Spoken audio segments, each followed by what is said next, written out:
책을 읽는 당신의 하루가 별처럼 빛나길. 책방 별곡. 안녕하세요, 책별님들. 오늘 여러분들께 읽어드릴 책은 더 나은 인생을 위한 철학자의 말들. 철학이 삶을 위로할 때입니다. 우리가 매번 흔들리는 이유는 삶의 철학이 없기 때문이다. 네덜란드 아마존 베스트셀러. 저자 라메르트 캄파위스. 출판사 웅진 지식하우스. 시작하기 전 구독과 좋아요 그리고 슈퍼땡스를 눌러주신 모든 구독자님 분들께 행운이 눈덩이처럼 굴러들어오길 바랍니다. 그럼 시작할게요. 3장. 세상과 화해하기 위한 철학. 일하는 사람을 위한 4가지 가르침. 우린 필요도 없는 쓰레기를 사려고 싫어하는 일을 직업으로 삼지. 영화 파이트 클럽에서 브래드 피트가 연기한 테일러 더든의 독백이다. 더든은 남자들이 직장 생활을 하며 느끼는 환멸 때문에 차곡차곡 쌓인 분노를 서로에게 풀 수 있는 클럽을 만든다. 더든의 이 대사는 우리에게 언제 마지막으로 일하고 싶어 안달이 났었느냐는 질문을 던진다. 당신은 혹시 앞으로 10년, 20년, 30년 혹은 40년 후에도 지금처럼 일하고 싶다는 소망을 품고 있는가? 우리는 일과 관련해 높은 기대를 안고 있어서 그만큼 깊이 실망하기도 한다. 성경이 우리 삶의 형태를 규정하던 시대에는 사람들이 일에 기대하는 것이 지금과는 달랐다. 수백 년 동안 사람들은 살아남으려면 일해야 한다는 현실을 신이 내린 형벌이라고 여겼다. 아담과 이브가 금지된 과일을 먹은 후 신은 아담을 무겁게 응징했다. 땅은 너로 말미암아 저주를 받고 너는 네 평생에 수고하여야 그 소산을 먹으리라. 땅이 너에게 가시덤불과 엉겅퀴를 낼 것이라.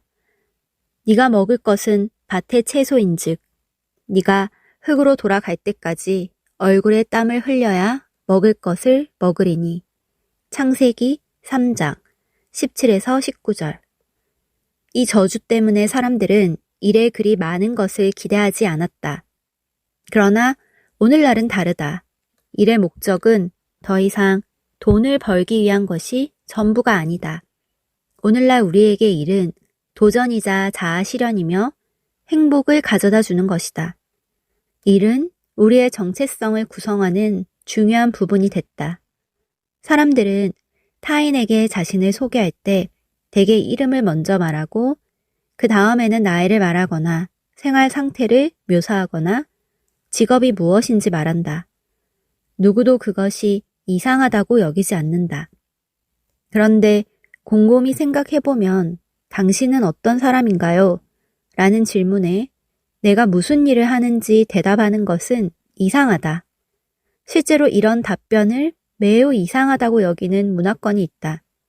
그 문화권의 사람들은 직업이 아니라 자신의 조상, 자신이 속한 가계도나 몸담고 있는 종교를 이야기한다. 오늘날 자기를 소개할 때 직업을 언급한다는 사실은 일이 우리 정체성의 본질을 구성하는 요소가 됐다는 뜻이다. 이에 따라 직업적으로 성공을 거둬야 한다는 압박도 커졌다. 또 열심히 일하기만 하면 무엇이든 될 수 있고 원하는 것은 무엇이든 할 수 있다고 생각하는 사람도 늘었다. 일과 관련해 우려스러운 사실도 있다.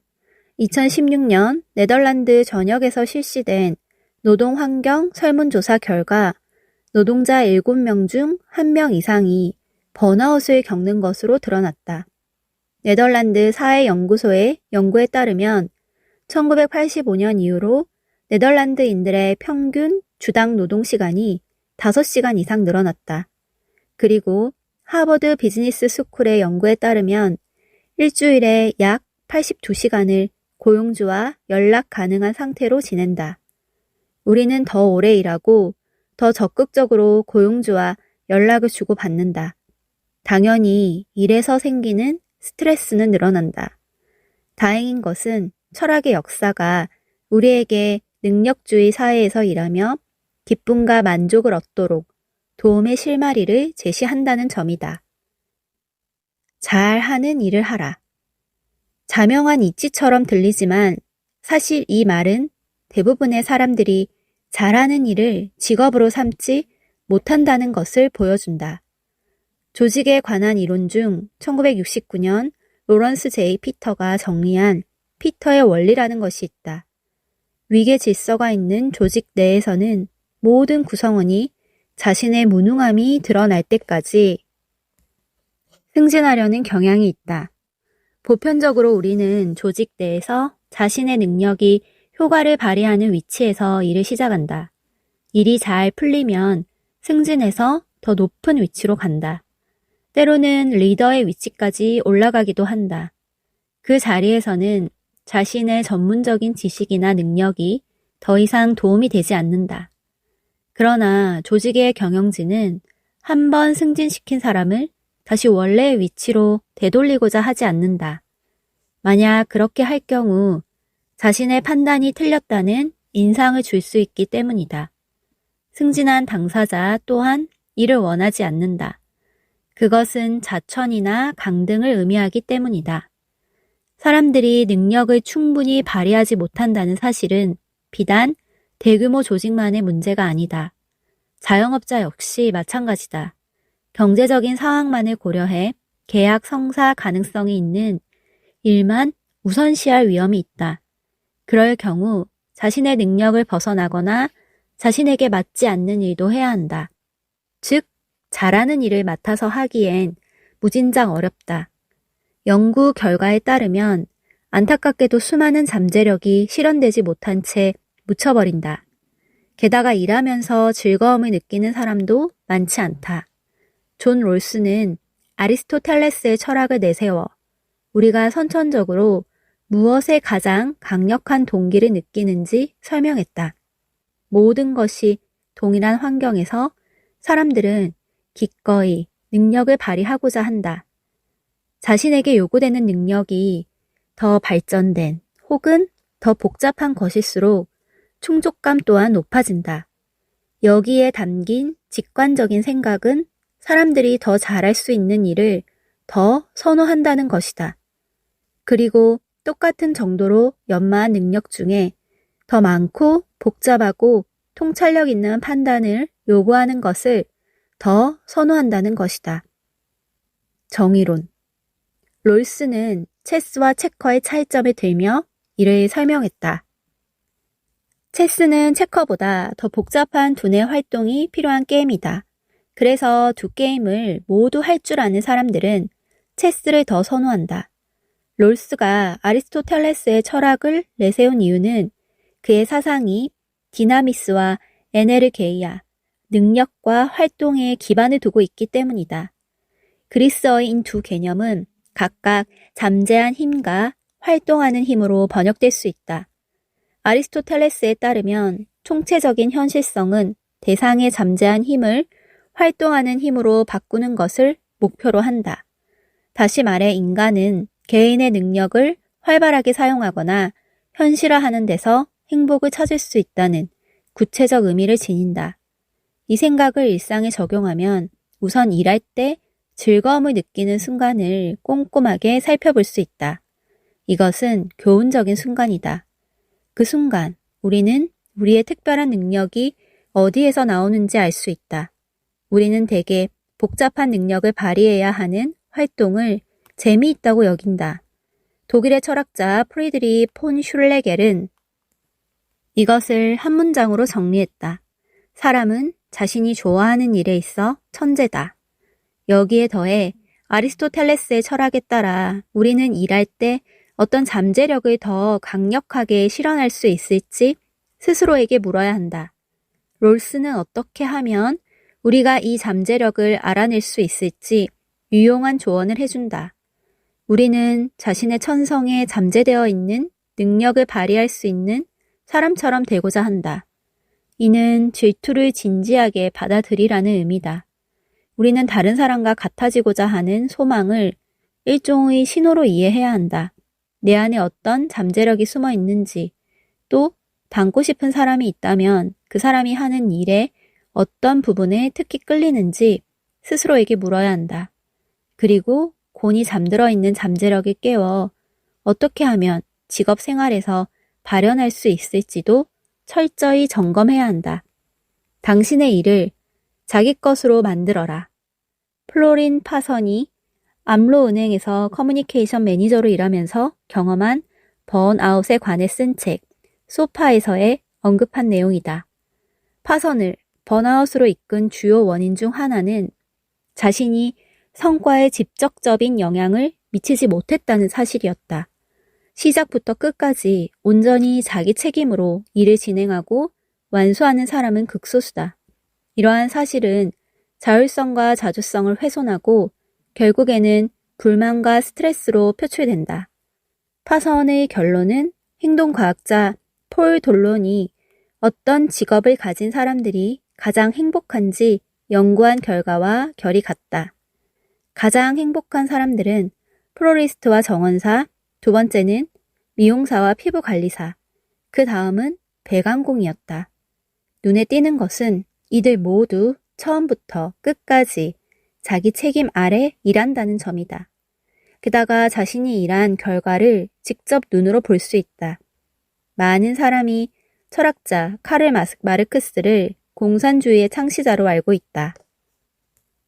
그는 평생 노동자를 위해 산업혁명이 초래한 끔찍한 결과에 대항해 싸웠고 사회주의로의 전환을 지지했다. 하지만 그의 정치적 사상 이면에는 어떻게 하면 사람들이 그들의 일과 이상적인 관계를 맺을 수 있을지에 관한 견해가 숨어 있다.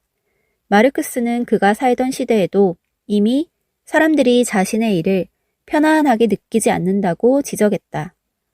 노동자는 일에서 벗어나야 비로소 자기 자신을 자신이라 느끼고 노동 속에서는 자신에게서 벗어났다고 느낀다. 일하지 않을 때는 집에 있는 것처럼 편안하고 일할 때는 편안하지 않다. 경제학 철학 초고. 마르크스는 경제적 조건 때문에 이런 현상이 생긴다고 말했다. 노동자가 제품에 부과하는 이영 가치는 공장주의 주머니로 사라진다. 그는 분업 또한 부정적으로 봤다. 분업이란 사람들이 더 큰 과정에 속한 작은 부분에서 함께 일하는 것이다. 그런데 이런 현실에서는 사람들이 노동 과정을 자기 것으로 만들 수 없을 뿐 아니라 그렇게 만들어진 제품은 더더욱 자기 것이라 느낄 수 없다. 그래서 마르크스는 중세시대의 길드로 돌아가기를 갈망했다. 길드에 속한 수공업자들은 오롯이 자신의 일을 할 수 있었고 모든 수공업 과정을 스스로 판단하고 결정했다. 또 무관심한 현대화는 반대로 자신의 일과 만족스럽고 맹목적인 관계를 맺었다.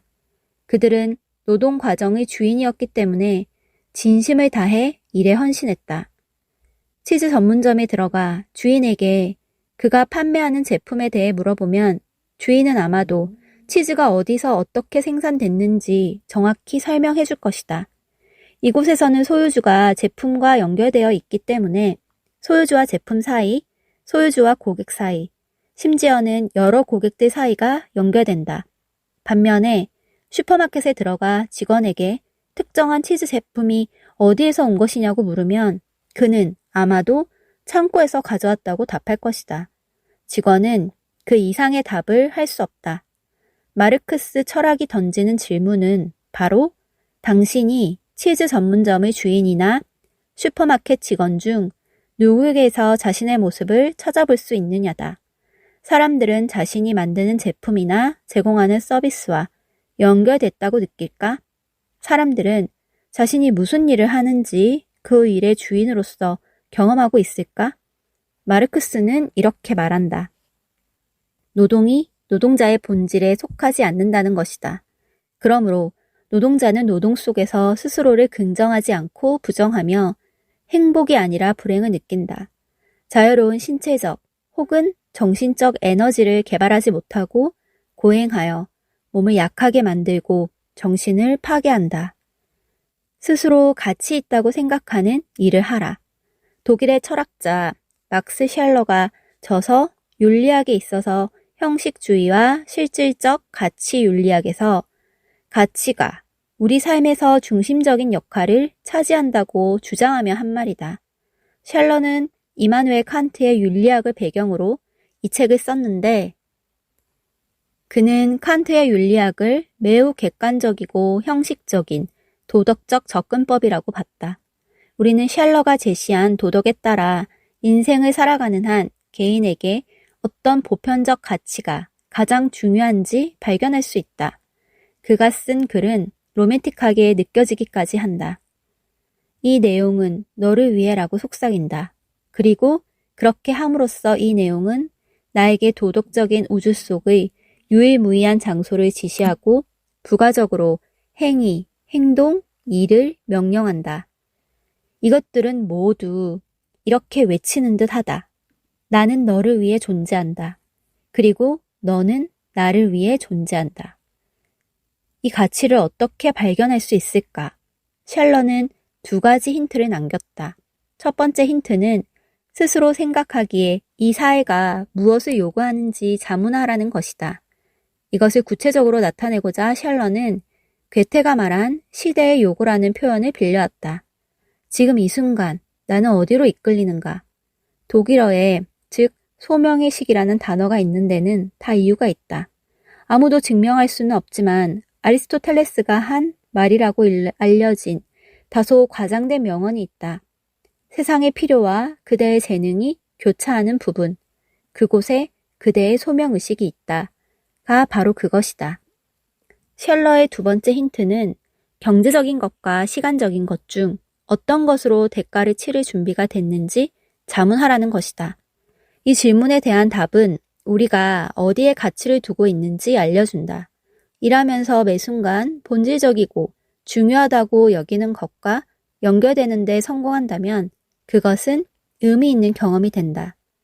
바텐더라면 아마도 손님을 환대하는 것이 의미 있는 경험일 것이다.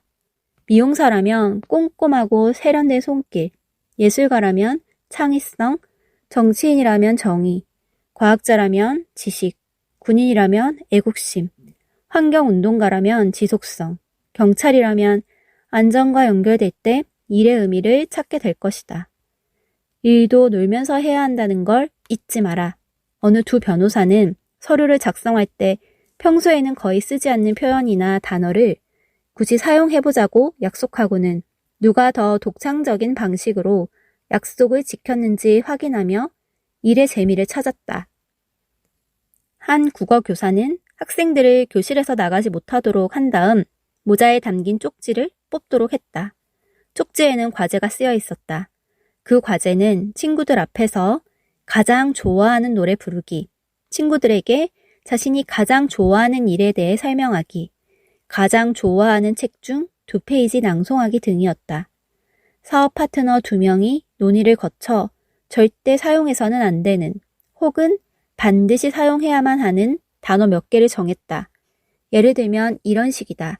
대화 중에 승리나 프로젝트라는 단어는 사용하면 안 된다. 그리고 한 사람은 반드시 프라이팬이라는 단어를, 다른 한 사람은 눈사람이라는 단어를 맥락에 맞게 사용해야 한다.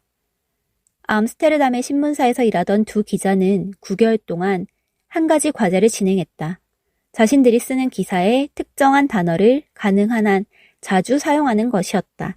만약 이 기간 동안 네덜란드의 신문을 읽은 적이 있다면 똥구멍이니, 거대한 딜도니 하는 단어를 마주했을 것이다. 이런 식으로 일하는 사람들은 저마다의 방식으로 일터에서 놀이를 찾는다.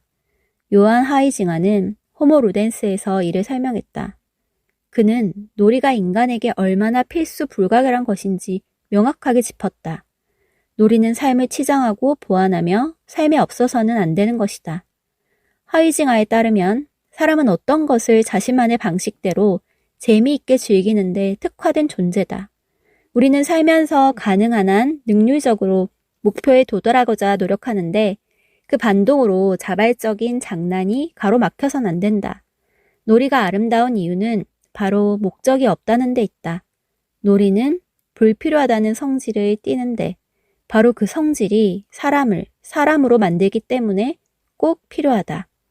허이징아에 따르면 놀이의 특징은 앞서 언급한 예시에서 확인할 수 있듯이 쉽게 눈에 띈다는 점이다. 놀이에는 반드시 어떤 의미가 필요하진 않다.